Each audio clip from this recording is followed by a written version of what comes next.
오늘 함께 나누실 말씀 2023년 3월 5일입니다. 출애굽기 강해 36번째 10계명 6번째 살인하지 말라, 이 말씀을 가지고 여러분과 함께 나누고자 합니다. 그럼 우리 다 같이 10계명의 말씀, 지금 제가 제목을 말씀드렸지만 한 번 더 읽어볼까요? 출애굽기 20장 13절입니다. 같이 한번 읽어보겠습니다. 시작. 제가 안 써왔네요. 자, 그러면 그냥 같이 다시 한번 제목을 읽어볼까요? 시작. 살인하지 말라. 자, 오늘은 10계명의 6번째 계명입니다. 살인하지 말지어다 라는 제목인데요. 여러분, 살인한다는 거는 사실은 생각하기도 싫은, 또 내 주변에서 절대로 일어나서는 안 되는 얘기잖아요. 살인이 뭐죠? 사람을 죽이는 거를 우리가 살인이라고 하잖아요. 그래서 또 다른 종교에서는 살생하지 말라 그래서 작은 미물도 죽여서는 안 된다라고 할 정도로 이 무언가를 죽이는 거에 대해서는 사람들이 어떻게 보면 굉장히 신중하고 조심스러워하는 게 맞는데, 그럼에도 불구하고 사람을 죽인다는 것은 사실은 더더욱 있어서는 안 되는 거죠. 우리가 지난번에 나눴던 그 부모를 공경하라는 것이 10계명에서 5번째 계명이었습니다. 이 5번째 계명은 4번째까지의 계명은 사람과 하나님과의 관계였는데, 5번째부터는 인간과 인간 사이에서 하나님이 말씀하시는 계명이었어요. 근데 그 첫째가 뭐냐면 부모를 공경하라는 거였어요. 당연히 부모를 공경해야죠. 왜냐하면 나를 낳아준 가장 기본적인 관계이기 때문에 자식이 부모를 공경하는 것은 당연한 이치입니다. 그래서 하나님도 가장 먼저 인간이 해야 될 가장 중요한 덕목이 있다면 부모를 공경하라는 거였어요. 그러나 우리가 거기서 끝내지는 않았습니다. 그 부모를 공경하는 이유는 그 위에 계신 또 하나님을 바라보라는 거죠. 그러니까 인간은 태어나면서 자기 마음대로 사는 존재가 아니라 항상 누군가의 지도를 받고 인도함을 어느 수준까지는 받아야 되는 거예요. 왜? 하나님이 지으셨으니까. 그 부모를 통해서 하나님은 그것들을 배워나가기를 원하는 것이죠. 그리고 두 번째로 강조하는 것이 바로 오늘의 말씀, 살인을 하지 말라는 겁니다. 여러분, 살인이라는 건요, 가만히 생각해 보면 부모 공경은 보편적인 거잖아요. 그러니까 누구나 부모를 공경해야 되는 거, 모든 사람이 부모님이 다 있잖아요. 물론 각 가정이나 환경마다 조금 차이는 있지만 누구나 다 부모님을 통해서 태어납니다. 그래서 보편적인 거예요. 부모를 공경하라는 말은. 혼자서 태어날 수 있는 사람은 하나도 없습니다. 그런데 살인하지 말라라는 메시지는 사실은 여러분들이 살면서 그렇게 겪게 되는 일들은 아닙니다. 그러니까 물론 TV에서나 우리가 많이 보기는 하지만 이 살인의 경우는 아주 극소수의 사람들에게 일어나는 일입니다. 전체로 놓고 봤을 때는요. 물론 뉴스를 볼 때는 맨날 일어나는 일이지만 우리의 삶에서 여러분들의 근처에서 누가 살인을 당하거나 이런 일들이 자주 일어나지는 않잖아요. 사람이 이제 아프거나 사고가 나서 가기는 하지만 사람이 사람을 죽이는 일들은 그렇게 우리 주변에서 흔하게 일어나는 일은 아니죠. 우리의 삶에서 과거에도 지금도 그렇지만 살인사건은 항상 일어나고 있습니다. 그러나 부모 공경과 같이 보편적이고 일반적이라고 하기에는 좀 어렵습니다. 살인이 일어나고 있지만 대부분의 경우에 평생 살인을 하지 않고 사는 사람들이 대다수이며 살인을 저지르는 경우는 매우 적기 때문이죠. 물론 살인이라는 건 너무나 큰 충격이죠. 어쩌면 저지른 사람이나 당한 사람이나 그리고 가족들에게도 너무나 큰 상처를 남기는, 사실상 있어서는 안 되는 일입니다. 그러기 때문에 살인을 하지 말라는 하나님의 말씀은 당연히 동의할 만한 거죠. 여기에는 이견이 없습니다. 다시 말하자면 사람을 죽인다는 건 어쩌면 사람이 저지를 수 있는 가장 큰 죄 중에 하나라는 겁니다. 그럼에도 불구하고 우리가 아까 이야기한 것처럼요, 우리는 TV를 보면 굉장히 다양한 미디어, TV라든지 인터넷을 통해서, 신문을 통해서 수많은 살인사건들을 보고 있습니다. 그리고 어떤 경우에는요, 너무 충격적이어서 오랫동안 사회적으로나 개인적으로 트라우마라고 하죠. 놀라움을 금치 못하게 하는 경우도 있습니다. 자, 그러면 성경에서는 살인에 대해서 뭐라고 다루고 있는가? 지금 읽은 살인하지 말라, 이 출애굽기의 10계명의 6번째 계명 한 줄만 돼 있는데 성경에서 살인에 대해서 좀 더 구체적으로 뭐라고 하는지 한번 같이 읽어보고 싶은데요. 자, 우리 한번 읽어볼까요? 민수기 35장 16절에서 21절입니다. 같이 한번 읽어볼까요? 시작. 만일 철 연장으로 사람을 쳐 죽이면 그는 살인자니 그 살인자를 반드시 죽일 것이요. 만일 사람을 죽일 만한 돌을 손에 들고 사람을 쳐 죽이면 이는 살인한 자니 그 살인자는 반드시 죽일 것이요. 만일 사람을 죽일 만한 나무 연장을 손에 들고 사람을 쳐 죽이면 그는 살인한 자니 그 살인자는 반드시 죽일 것이니라. 피를 보복하는 자는 그 살인한 자를 자신이 죽일 것이니 그를 만나면 죽일 것이요. 만일 미워하는 까닭에 밀쳐 죽이거나 기회를 엿보아 무엇을 던져 죽이거나 악의를 가지고 손을 쳐 죽이면 그 친자는 반드시 죽일 것이니 이는 살인하였음이라. 피를 보복하는 자는 살인자를 만나면 죽일 것이니라. 굉장히 자세하게 성경에서 묘사를 하고 있죠. 뭐를 들고서 때리고 죽인 것까지 성경에서 민수기에서 이야기를 하고 있는데요. 지금 구약의 이 말씀들 읽어본 것처럼요, 살인을 할 때 하나님이 강조하는 게 뭐냐면 악의를 가지고 누군가를 죽인 사람들에 대해서는 하나님이 가차없이 그 자신도 죽어야 된다고 여러 차례 반복해서 말씀을 하고 계십니다. 이게 우리가 잘 아는 뭐죠? 이에는 이, 눈에는 눈이라는 거죠. 그 사람이 나한테 한 거 있으면 똑같이 나도 그 사람한테 해도 된다는 것이 율법의 논리처럼 보입니다. 그럼에도 불구하고 성경은요, 살인에 대한 또 다른 말씀이 있어요, 여러분. 이것도 강조를 하고 있는데, 그건 뭐냐면요, 악의가 아니라 본의 아니게 사람을 죽였을 때, 그러니까 실수라고도 이제 표현을 하는데, 고의성이 없이 사람을 죽이게 된 경우에 대해서 성경이 또 언급을 하고 있습니다. 근데 그 내용도 결코 가볍지가 않아요. 상당수를 차지를 하고 있는데 한번 읽어보겠습니다. 민수기 35장 22절에서 25절입니다. 시작. 악의가 없이 우연히 사람을 밀치거나 기회를 엿봄이 없이 무엇을 던지거나 보지 못하고 사람을 죽일 만한 돌을 던져서 죽었을 때 이는 악의도 없고 해하려 한 것도 아닌즉 회중이 친자와 피를 보복하는 자 간에 이 규례대로 판결하여 피를 보복하는 자의 손에서 살인자를 건져내어 그가 피하였던 도피성으로 돌려보낼 것이요 그는 거룩한 기름 부음 받은 대제사장이 죽기까지 거기 거주할 것이니라.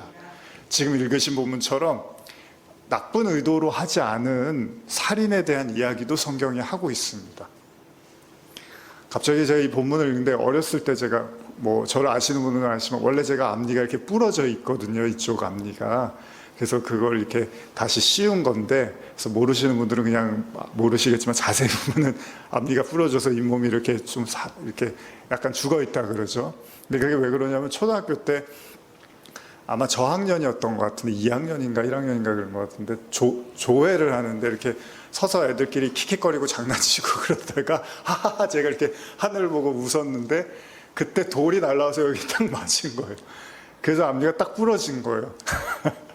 너무 제가 놀래갖고 막 울었죠. 그런데 이제 그 던진 친구를 이제 제가 아는데 걔는 또 별 생각 없이 던진 거예요. 이렇게 장난하다가 던졌는데 그게 또 제 이빨에 딱 부딪힌 거예요.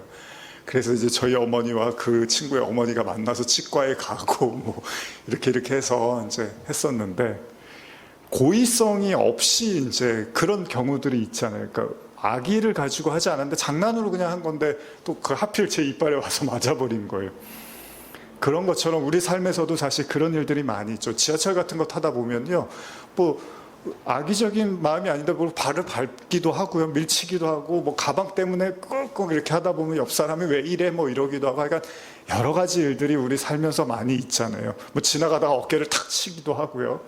근데 일부러 요즘 애들이 어깨빵이라고 하는데 기분 나쁘면 어깨 딱 치고 가기도 하고 그러는데, 그게 아니라 그냥 고의성 없이도 잘못을 할 수 있잖아요. 그러니 살인은 어떻게 했습니까? 진짜 내가 죽일 의도가 하나도 없었는데 어떻게 해서 그렇게 되는 거예요. 그래서 성경은 그 살인과 관련해서 도피성에 대한 언급을 합니다. 이 도피성에 대한 언급을 여러 차례 해요, 여러분. 지금 읽은 이 도피성에 대해서 제가 설명을 좀 드릴게요. 성경 사전을 한번 찾아보면 이 도피성에 대해서 뭐라고 나와 있냐면, 제가 한번 좀 읽어볼게요. 잘 한번 들어보세요. 도피성 제도에 대한 가르침은 민수기 35장에 최초로 나타난다. 그러한 성읍으로 도망한 자들은 회중 앞에서 자신들의 결백, 그러니까 고의가 아니라는 것을 입증하기 위해서 재판을 받을 때까지 일시적으로 도피할 수 있는 거예요. 거기 들어가면 사람들이 이렇게 건드릴 수가 없는 그런 도피성을 하나님이 허락을 하신 거예요. 그리고 거기 들어갔는데 만일 정당성이 입증이 되면, 그러니까 이 사람이 고의적으로 사람을 죽인 게 아니라는 걸 입증하게 되면은 그 성읍에서 받아들여 주는 거예요. 거기서 먹고 자고 할 수가 있는 거예요. 근데 문제가 있어요. 아무리 고의적이라고 해도 사람을 죽였기 때문에 이 도피성에서 살아야 돼요. 언제까지냐면 대제사장이 죽을 때까지는 그 안에 있어야 돼요. 그럼 뭐가 떠오르죠? 감옥이죠, 일종의. 감옥이긴 한데 죽지는 않는 거예요. 보호는 받는 거예요. 계속 읽어볼게요. 만일 고엘이라고 하는데 피해자의 친족을 고엘이라고 하는데, 그러니까 피해자의 친족, 그러니까 죽은 사람의 가족이나 가까운 친족들이 그 사람을 밖에서 만나면, 그 도피성 밖에서 만나면 합법적으로 그 사람을 죽여도 된다고 했습니다. 이전에는. 대제사장의 사후 그 도피자는 제사장이 죽어야지만 나올 수 있지, 죽지 않은 상태에서 바깥을 돌아다니면 그 가족들이 만나면 죽여도 된다고 말하고 있습니다. 그러므로 비고의적 살인을 범한 자는 어떤 의미에서는 감옥과 같은 삶을 사는 거예요. 생명을 앗아가는 것은 비록 비고의적이라 할지라도 하나님의 형상을 침범하는 것이었으며, 따라서 당연히 죽음을 당할 수도 있는 거예요. 그래서 하나님이 보호 차원에서 도피성을 주셨다는 겁니다. 근데 여러분, 가만히 생각해 보면 대제사장이 죽을 때까지 거기 있으라는 얘기는 감금 기간에 일정한 제한이 있는 거잖아요. 그럼 어떤 사람은 생각을 합니다. 여러분들이 여기서 하나만 더 생각해 보면 석방의 조건으로 여하한 속전도 강요할 수 없다는 특별 규정을 고려해 볼 때, 그러니까 돈을 아무리 많이 내도 도피성에서 나올 수는 없어요. 대제사장이 죽어야지만 나올 수가 있대요. 이게 뭐죠? 마치 예수님을 생각하게 되는 거죠. 예수님이 죽음으로 우리가 구원받듯이 대제사장이 죽어야지만 그 살인자, 그게 고의적이든 그 비고의적으로 했던 그 사람은 나올 수가 있다는 거죠. 즉 그 죽음이 그 범죄를 상쇄시켰다고 이렇게 사전에는 나와 있습니다. 이런 관점에서 보면 하나님께서요, 살인 사건이 일어났을 때 뭐를 보시느냐? 마음의 중심을 본다는 거예요. 이게 사실은 제일 중요한 겁니다. 우리 양심이라고 하죠. 그러니까 하나님은 지금도 그래요. 우리가 이렇게 예배드리잖아요. 하나님은 우리 마음의 중심을 보는 거잖아요. 우리가 예배를 드리는 것은 하나님께 우리의 마음을 올려드리는 거잖아요. 그런 것처럼 하나님은 살인자에 대해서도 그들의 마음이 도대체 어떤 연유에서 살인을 저질렀는지를 보신다는 겁니다. 그래서 살인자에 대한 율법은 먼저 고의적이냐 악의적이냐 이것을 보게 되고, 어쨌든 간에 또 살인을 한 사람은 그 자신도 반드시 죽음을 당해야 된다는 것들을 알아야 되고요. 반드시 반대로 살인을 저지른 이가 고의성이 없을 때 무조건 또 그를 죽이지는 않는다는 겁니다. 그만큼 하나님은 마음의 중심을 보신다는 거예요. 그러나 그들 역시도 누군가를 죽였기 때문에 대가는 따른다는 겁니다. 생명은 그만큼 귀한 거니까요. 그렇다면 성경에서 처음 살인사건은 언제 일어났는가? 제가 자주 이 이야기를 꼭 하죠. 언제 일어났죠, 여러분? 성경에서 일어난 처음 살인사건. 왜 인류는요, 사람이 사람을 죽이는 이 끔찍한 행동을 하기 시작했을까요? 제가 오래전에 보았던 영화 중에 지구를 지켜라라는 영화가 있습니다. 굉장히 인상 깊게 봤는데, 이게 뭐 외계인이 나오고 뭐 그런 내용인데 굉장히 한국적이면서 하여간 마음을 울리는 그런 좀 내용들이 있었습니다. 이 외계인이 지구에다 희망을 걸고 찾아왔어요. 이 지구에 희망이 있을까 생각을 해서. 그래서 여러 실험을 합니다. 인간을 실험을 해서 고통을 주면서 그 고통을 통해서 인간이 성숙에 이르는 어떤 그런 연구들을 막 해요. 근데 마지막 순간에 결국은 인간이 희망이 없다는 걸 발견을 해요. 그러면서 이제 영화 중간에 이런 대사가 나오는데 그 외계인이 뭐라 하냐면 이 세상 어디에도 같은 종을 죽이는 경우는 없어. 너희는 미쳤어. 막 그래요. 인간에 대해서 환멸을 느끼는 거죠. 물론 때때로 동물도 서로 싸우다가 죽이기도 하고 하긴 하지만 사람이 사람을 죽이는 거 거기에 대해서 너희 막 우리 전쟁하면 수많은 사람들 죽이잖아요. 서로 아무렇지도 않게 죽이잖아요. 이런 종족은 없어. 그러면서 막 너희는 미쳤어. 막 그런 이제 장면이 나오는데 그렇습니다. 우리가 이미 보고 듣고 겪고 있는 수많은 사람들의 그 죽음에 관한 이야기에서 우리는요, 전쟁을 통해서 그리고 첨단 무기를 통해서 다수의 사람들이 죽는 것을 보기도 하고 듣기도 했고 역사를 통해서 공부하기도 합니다. 그리고 지금 이 순간에도 사실은 어디선가는 그 일들이 일어나고 있잖아요. 전쟁이 지금 일어나고 있잖아요. 그리고 더 중요한 건 언제 터질지 모르는 이 핵이라는 거, 이 핵전쟁에 대한 위협도 우리는 계속 받고 있습니다. 이건 무엇을 의미합니까? 사람들은요, 누군가가 죽어야지만 우리가 안정을 찾을 수 있다고 믿는 사람들도 있다는 거예요. 그래서 누군가가 죽는 거에 대해서 당연하게 생각하고 우리가 살아남기 위해서 누군가 죽어야 된다고 생각을 한다는 거죠. 그렇기 때문에 아무리 지식과 문명이 발전한다 하더라도 어떤 상황이 되면요, 특히 그것이 어떤 특정한 사람들과의 이익과 관련된 상황이 되면 다수의 사람들이 죽음도 불사르지 않고 그 일을 해버린다는 겁니다. 누구나 세상에 와서 자기 인생을 살다가 갑니다. 물론 그 기한은 사람마다 다릅니다. 어떤 사람은 무병장수를 누리기도 하지만 어떤 사람은 심지어는 낳자마자 세상을 떠나기도 합니다. 우리는 그 모든 이유를 다 알 수는 없습니다. 왜 누군가는 오래 살고 왜 누군가는 그렇게 빨리 저물어 가는지에 대해서 우리는 알 수는 없습니다. 그러나 살인의 경우는 다릅니다. 살인은 누군가의 살아야 될 권리를 빼앗는 행위고 나아가서 그 가족과 지인들에게 엄청난 고통과 상처를 남깁니다. 한 번 그 일을 당한 가족들은요, 거의 평생을 그 고통 속에서 살다가 가는 경우들이 많이 있습니다. 여러분, 이 세상에 존재하는 한 모두에게는 생명의 권리, 살아 있어야 될 권리가 있는 거예요. 그 누구도 함부로 타인의 생명에 대해서 마음대로 해쳐서는 안 됩니다. 그렇다면 성경에 처음 등장하는 최초의 살인은 무엇입니까? 그렇습니다. 우리가 잘 아는 가인과 아벨 이야기죠. 아담과 하와의 범죄 이후에 그들이 에덴에서 쫓겨나고 에덴에서 행복했던 삶, 그러나 범죄하고 나서는 이제 하루하루가 힘들고 괴로운 삶의 연속입니다. 그들은 매일 땀을 흘려야 됐고 일을 해야 되고 쉴 수가 없었어요. 그리고 나서 결국 아담과 하와는 에덴에서 쫓겨나고 가인이라는 아들을 낳게 됩니다. 그리고 그 다음에 아벨이라는 아들을 낳게 되는데 그 다음에 아주 기가 막혀요.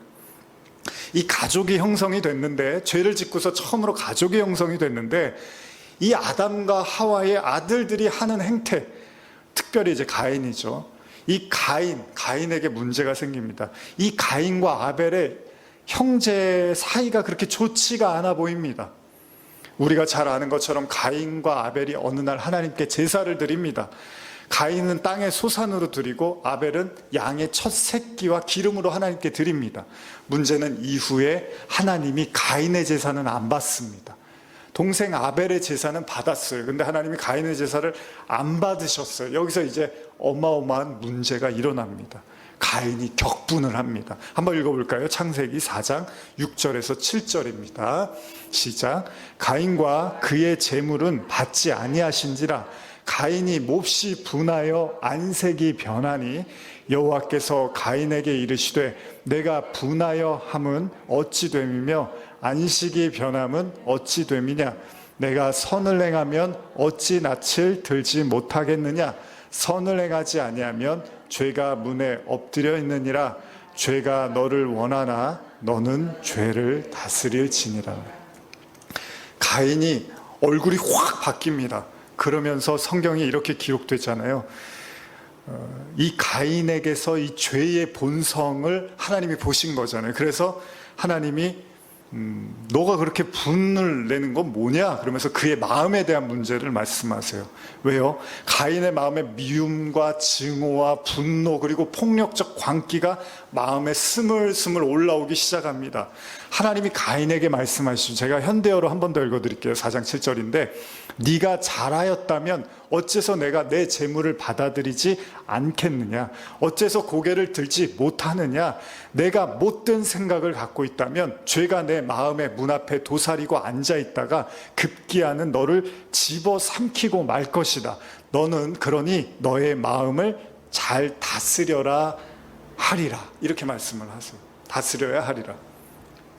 가인은 제사를 통해서 그의 마음에 품고 있었던 죄와 악과 미움과 살기가 막 올라오기 시작을 합니다. 결국 가인은요, 동생 아벨이 들판에서 일을 하고 있을 때 그를 돌로 쳐서 죽이게 됩니다. 이것이 창세기 3장, 그러니까 창세기 1장, 2장, 3장, 석 장 넘기고 네 번째 장에서 나타나는 이야기입니다. 1장이 천지 창조잖아요. 그리고 2장에서는 이제 하나님의 아담과 하와 이야기를 하고 3장에서 범죄를 저지르고 4장에서 살인이 일어나는 비극의 현실이 창세기 성경 4장만 넘기면 이 이야기가 나오고 있어요. 에덴 동산에서 선악과를 먹고 자신의 아내 하와를 막 원망을 합니다. 처음으로. 아담이 그런 게 없었는데 선악과를 먹자마자 하와를 막 원망을 해요. 저 여자 때문에 내가 이렇게 됐어요. 이런 말을 하기 시작을 해요. 그리고 나서는 그 죄가 더욱 발전해서 아들들에 이르러서는 결국 살인이 나타나게 되는 거죠. 근데 우리가 여기서 간과할 수 없는 게 있습니다. 우리 모두가요, 여러분. 안타깝게도 우리 모두의 조상은 누구죠? 아담이에요, 아담. 인류의 조상, 시초는 아담이에요. 그러면 우리 모두는 아담의 후손들, 그러니까 아담이 가인과 아벨을 낳듯이 그 밑에서 나와서 이 인류가 형성이 됐다면 우리는 그렇게 믿고 있는 거잖아요. 그러면 우리도 결코 무관한 이야기가 아니라는 겁니다. 죄라는 게 그렇습니다.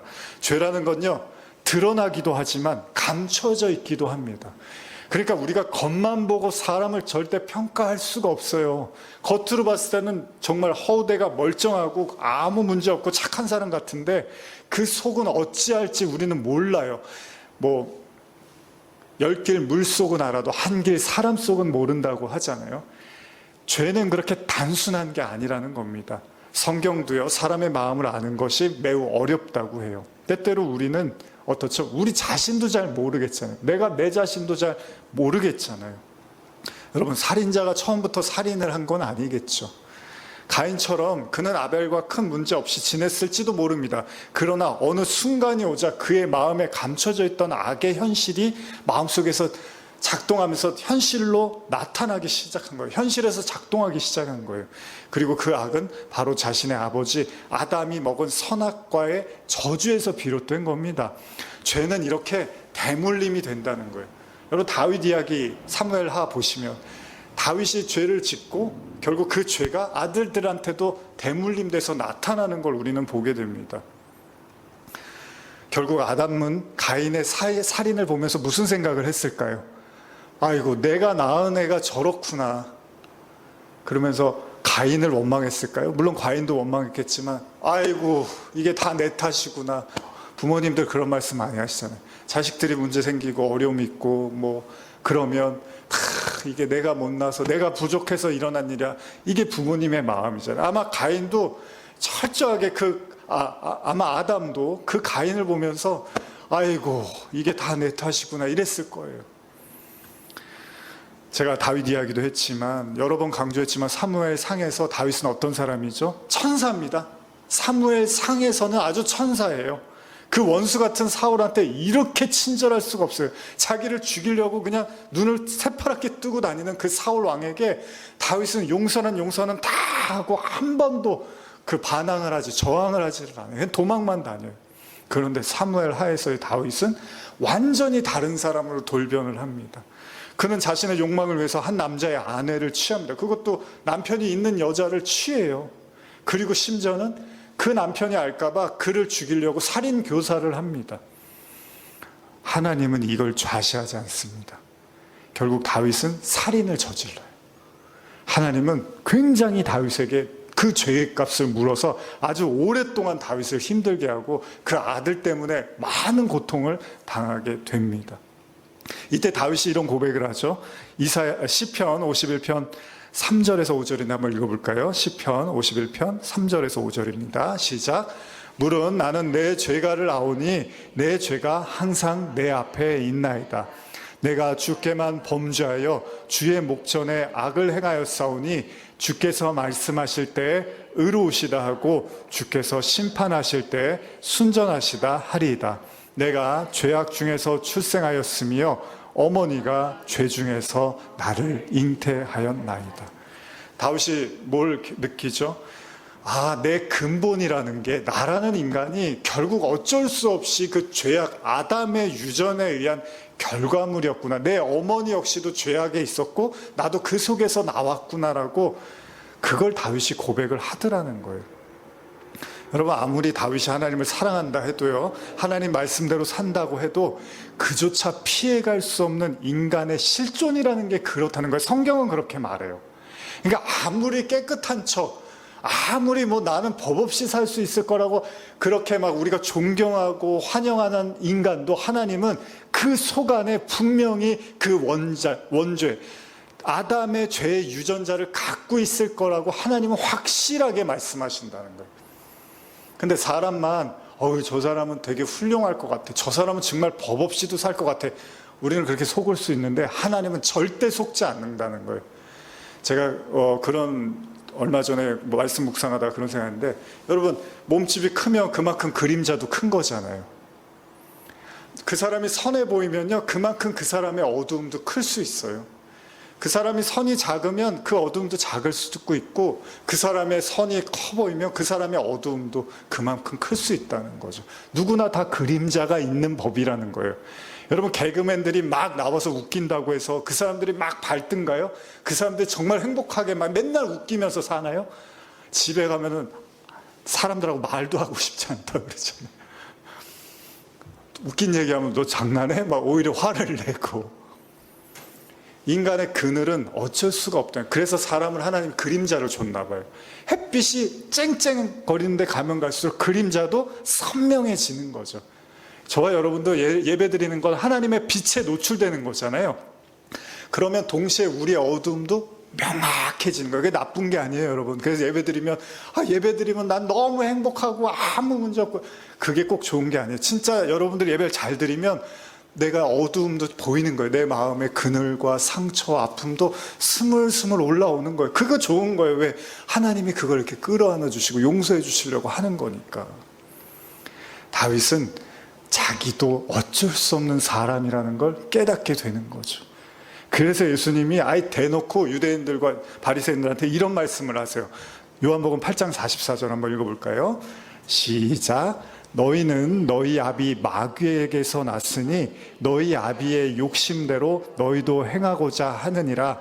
그는 처음부터 살인한 자요 진리가 그 속에 없으므로 진리에 서지 못하고 거짓을 말할 때 제 것으로 말하나니 이는 그가 거짓말쟁이요 거짓의 아비가 되었습니다.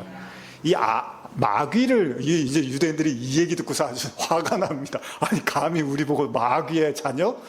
근데 예수님이 그런 말씀을 하세요. 왜? 예수님은 아담의 원죄를 알고 있었기 때문에 너희도 어쩔 수 없어. 너희가 하나님을 진짜로 믿고 거듭나지 않는 한 너희도 그 아비 마귀의 삶을 살 수밖에 없다는 거예요. 근데 여기서 중요한 게 살인과 거짓말을 얘기를 하십니다. 저와 여러분들이 인정하든 인정하지 않든 우리 모두는요, 범죄한 아담의 피가 흐르고 있다는 거예요.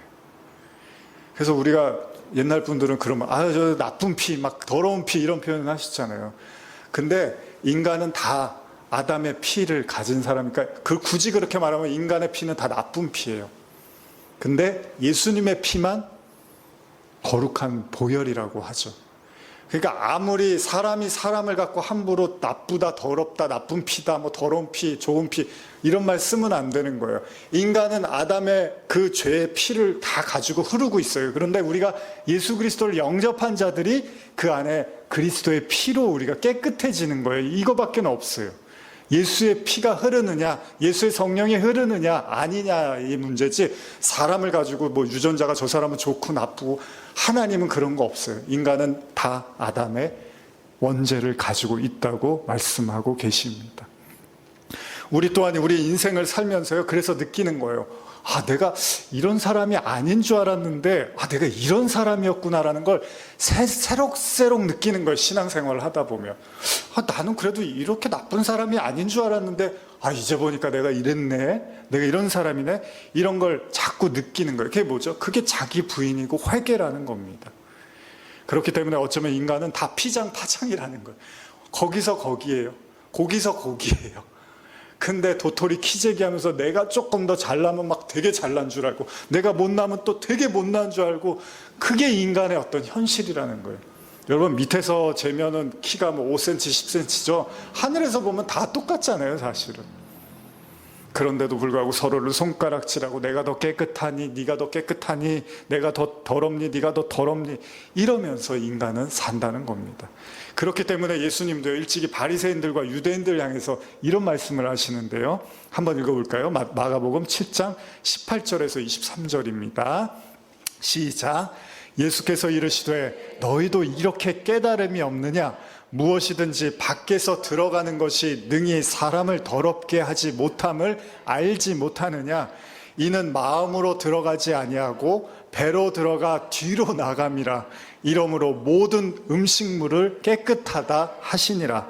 또 이르시되 사람에게서 나오는 그것이 사람을 더럽게 하느니라.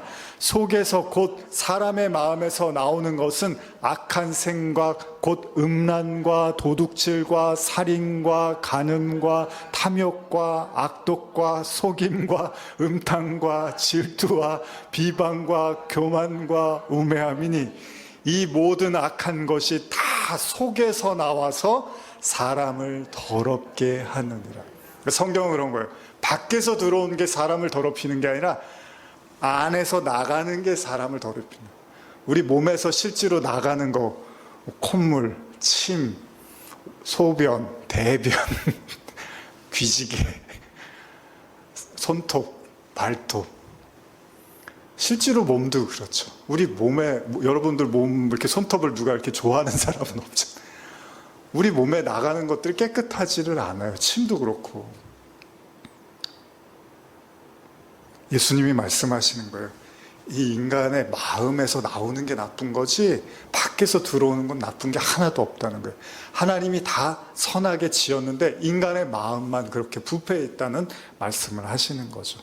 그래서 하나님이 우리 마음을 보신다는 거예요. 마음.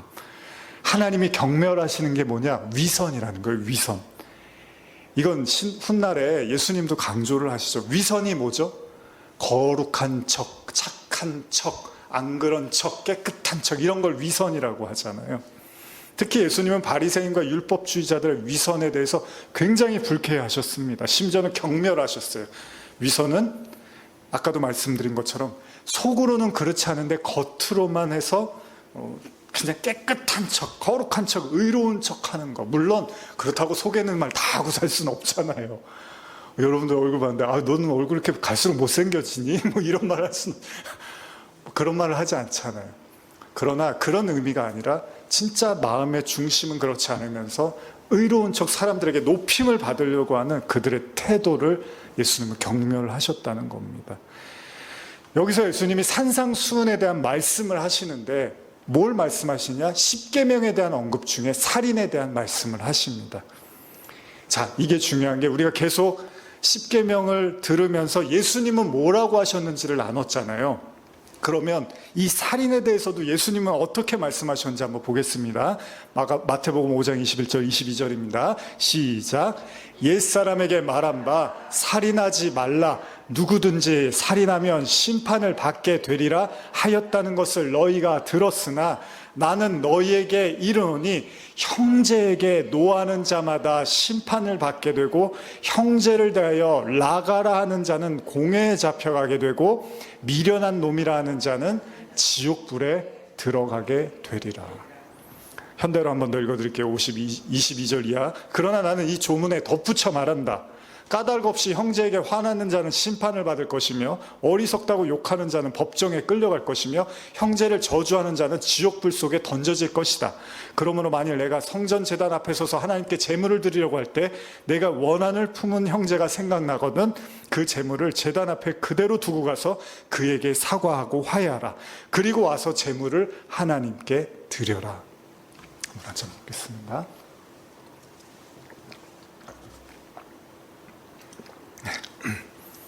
예수님은 이런 가르침을 통해서 구약의 율법이요, 나는 살인을 저지르는 그런 고약한 사람은 아니야, 반인륜적인 행동을 하는 그런 몰상식한 사람은 아니라고 생각하면서 안심을 하고서 예수님의 말씀을 듣고 있는 사람들을 완전히 흔들어 버립니다. 아마도 예수님의 말씀을 듣고 있던 당시의 사람들은 순간적으로 얼어버렸을 겁니다. 왜냐하면 예수님의 가르침이 한 번도 들어본 적이 없는 가르침이에요. 뭐죠? 그동안은 살인을 하지 않으면 십계명을 지켰다고 생각하는데 순식간에 예수님의 말씀이 모두가 다 살인자가 돼버린 거예요.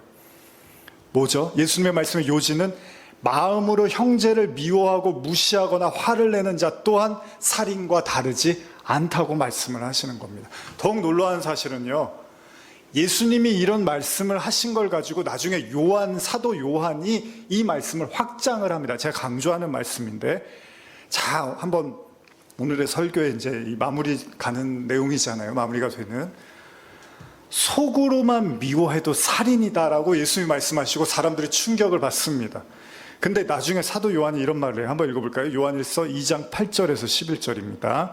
시작. 다시 내가 너희에게 새 계명을 쓰노니 그에게와 너희에게도 참된 것이라. 이는 어둠이 지나가고 참 빛이 벌써 비침이라. 빛 가운데 있다 하면서 그 형제를 미워하는 자는 지금까지 어둠에 있는 자요, 그의 형제를 사랑하는 자는 빛 가운데 거하여 자기 속에 거리낌이 없으나 그의 형제를 미워하는 자는 어둠에 있고 또 어둠에 행하여 갈 곳을 알지 못하나니 이는 그 어둠이 그의 눈을 멀게 하였음이라. 형제를 미워하면, 여기 보면 어둠에 있다고 그러는데 또 하나는 뭐냐면 누굴 너무 미워하면은 뭘 어떻게 해야 될지를 모른다는 거예요. 자기의 삶도 꼬여버리고 방향성도 잃어버리는 것이 미움이라고 이야기를 합니다. 제가 강조해서 자주 말씀드린 게 두 가지, 인간이 앞으로 발전하지 못하는, 전진하지 못하는 두 가지 이유가, 첫째는 누구를 너무 미워하면, 두 번째는 무엇을 너무 두려워하면 더 이상 앞으로 나가지를 못한다고 합니다. 미움이라는 게 그렇다는 거예요. 요한일서 3장 14절도 한번 읽어볼까요? 시작. 우리는 형제를 사랑함으로 사망에서 옮겨 생명으로 들어간 줄을 알거니와 사랑하지 아니하는 자는 사망에 머물러 있느니라. 그 형제를 미워하는 자마다 살인하는 자니 살인하는 자마다 영생이 그 속에 거하지 아니하는 것을 너희가 아는 바라. 그가 우리를 위하여 목숨을 버리셨으니 우리가 이로써 사랑을 알고 우리 형제들을 위하여 목숨을 버리는 것이 마땅하니라.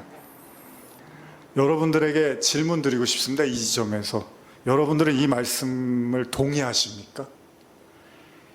이게 참 무서운 말씀인데, 미워하는 게 살인하는 거고요, 사랑하지 않으면 구원을 못 받는데요.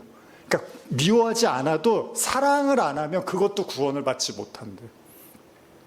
그러면 여러분들의 내면에 있는 형제에 대한 미움 혹은 사랑하지 않는 그 마음이 살인과 다르지 않다는 거죠.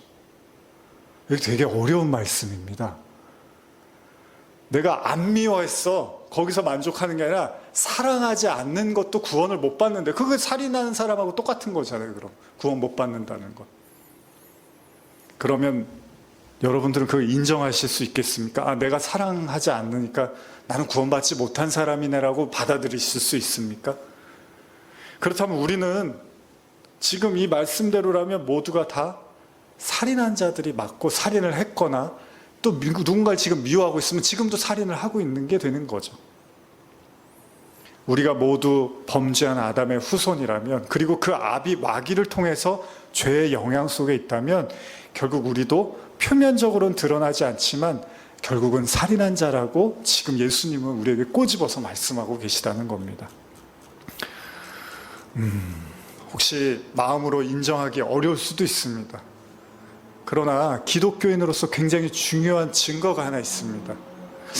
나는 그렇게 살인까지 하는 나쁜 사람은 아니야. 물론 좀 미워하긴 하고 내가 사랑을 안 하긴 하지만 그렇다고 그런 나를 살인했다고 하는 건 좀 너무 과한 게 아닌가? 여러분, 설교 서두에 우리는 사람을 죽이는 살인이야말로 인간이 저지를 수 있는 가장 큰 죄악이라고 했잖아요.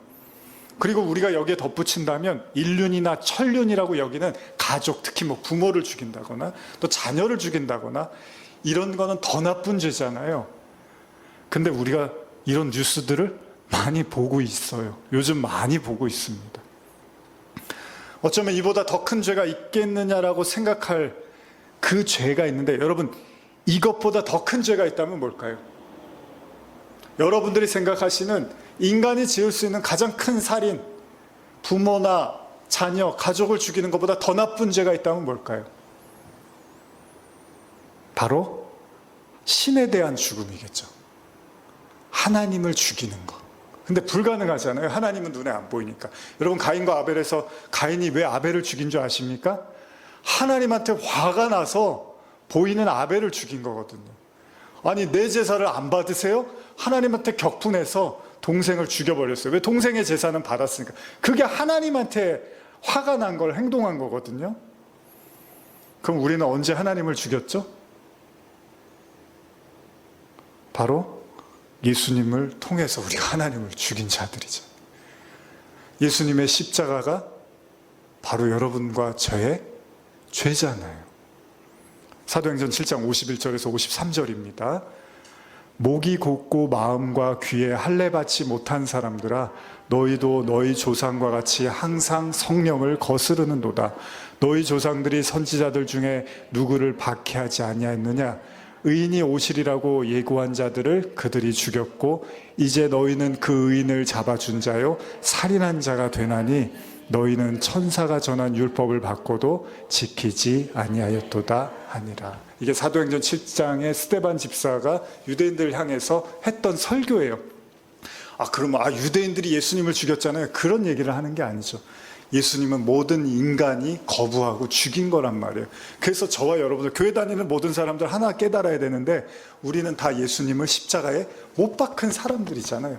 그럼 우리가 바로 살인자가 되는 거죠. 어떤 살인자? 가인처럼 하나님이 미워서 아벨을 죽이듯이 우리도 그 예수, 하나님의 아들이고 하나님이신 예수를 죽인 자들. 왜 죽였을까요? 유대인들이 왜 예수님을 죽였죠? 자기가 예수님보다 훨씬 더 의롭다는 걸 증명하기 위해서 예수를 죽였어요. 그러니까 인간의 살인은 그렇습니다. 내가 너보다 더 잘나고 옳고 깨끗하고 의로워, 내가 더 힘이 있어라는 걸 증명하기 위해서 타인을 죽이는데, 그 죽임의 끝에 하나님의 아들 예수를 인간이 십자가에 못 박아 버린 거죠. 결국은 우리 모두는 다 예수님을 십자가에 넘긴 자들, 가룟 유다가 넘긴 게 아니라, 가룟 유다만 넘겼나요? 제자들 다 도망갔잖아요. 베드로는 예수님을 3번이나 저주를 했어요. 그게 바로 우리들의 죄라는 거예요. 이것도 모르고서 십자가 노래 부르면서 눈물 흘리면 안 돼요. 내가 예수님을 못 박았는데 예수님이 나를 위해서 십자가를 치셨어, 이러고만 있으면 안 되는 거예요. 사실은 바로 그 핏값이 내 손에서 일어난 일이었다는 거죠. 그래서 요셉 잘 아시죠? 그 요셉도 형제들이 요셉을 팔아버려요, 애굽에다. 그런 식으로 나타나는 거예요, 성경에서. 예수님을 팔아버리는 걸 여러 가지 모습으로 형경해서 상징적으로 나타내고 있는 거죠. 여러분, 가인은 왜 아벨을 죽였다고 제가 말씀드렸죠? 한 번 더 읽어볼까요? 요한일서 3장 11절 12절입니다. 시작. 우리는 서로 사랑할지니 이는 너희가 처음부터 들은 소식이라. 가인과 같이 하지 말라. 그는 악한 자에게 속하여 그 아우를 죽였으니 어떤 이유로 죽였느냐? 자기의 행위는 악하고 그의 행위는 의로움이나. 인간은 여기에서 내 악함이 드러나는 게 싫고 저 사람이 나보다 의로운 게 싫어서 결국은 어떤 식으로든지 간에 사람을 괴롭히고 심지어는 죽이기도 한다는 겁니다. 가인은 아우의 의로움, 아벨의 의로움을 인정할 수가 없어요. 제가 나보다 낫다고요? 제가 나보다 착하다고요? 난 도저히 받아들일 수 없습니다. 하나님 잘못됐어요 라고 아벨을 죽여버리는 거죠. 아벨의 의로움을 인정할수록 자신의 악이 드러납니다. 우리에게 예수님이 그래요, 여러분.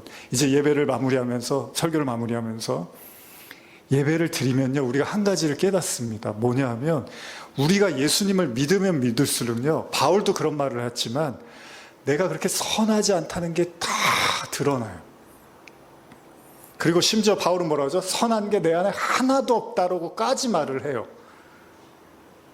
유대인들은 자신들을 악하다고 말씀하시는 예수님을 용납을 못해서 결국은 십자가에 못 박은 것처럼 우리도 지금 우리 자신을 보면서 예수님이 믿으면 믿을수록 내 어두움이, 내 악함이 드러나는 걸 우리가 참지 못하고 화를 내기도 한다는 겁니다. 인간이 지을 수 있는 가장 큰 죄는 뭐라 그랬죠? 하나님을 죽이는 거잖아요. 그런데 우리는 하나님이신 예수님을 십자가에 못 박은 자들입니다. 우리는 이미 십계명의 6번째 살인하지 말라를 어긴 자들이라는 거예요. 사실은.